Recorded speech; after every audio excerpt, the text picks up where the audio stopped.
ఇది చాలా shocking news నిజంగా. అంటే ఎంత పెద్ద షాకింగ్ న్యూస్ అంటే వాడు 300+ వీడియోస్ వాని దగ్గర పెట్టుకొని చాలా బ్లాక్మెయిల్ చేస్తున్నాడు.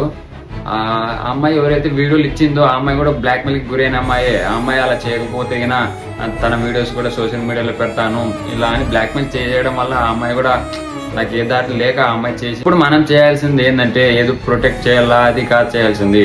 ఇప్పుడున్న మెయిన్ పాయింట్ ఒకటే చెప్తా చూడండి. ఆ వీడియోలు లీక్ కాకోకుండా చూసుకోవడం బాధ్యత మనది. ఎలా అంటారా, మీ పేజెస్ ఉన్నా చూసినారా, మీ పేజెస్ బయోలో ఉంది లింకు, వెళ్ళి టెలిగ్రామ్ గ్రూప్ లో జాయిన్ అవ్వండి, అక్కడ మీకు వీడియోస్ అన్ని ఉంటాయి. అలాంటి పేజెస్ ని బ్లాక్ చేయండి, రిపోర్ట్ చేయండి. అలాంటి పేజెస్ ని రిపోర్ట్ చేసి అన్కామెంటెడ్ అంటే వాళ్ళ ఆ వీడియోస్ కి వాడు అలా చేసినందుకు నెగిటివ్ కామెంట్లు పెట్టండి. ఏందిరా నువ్వు ఇలా చేస్తున్నావు, నీ సొంత చెల్లెతే ఇలా చేస్తావా, నీ అక్కదో చెల్లిదో వీడియో తీసి టెలికాస్ట్ చేస్తే ఆ లింక్స్ వాళ్ళు షేర్ చేస్తారు. కన్ఫామ్ గా ఒక్క వీడియో లీక్ అయినా కానీ ఒక అమ్మాయి ప్రమాదంలో ఉన్నట్లే, ఏ వీడియో అయితే లీక్ అయితే అమ్మాయి ప్రమాదంలో ఉన్నట్లే. కాబట్టి కాస్త జాగ్రత్తతో ఎవరైతే సోషల్ మీడియా అందరూ చూస్తాం, పొద్దు నుంచి ఇన్ని వరకు చాలా మంది చూస్తున్నాం. కాబట్టి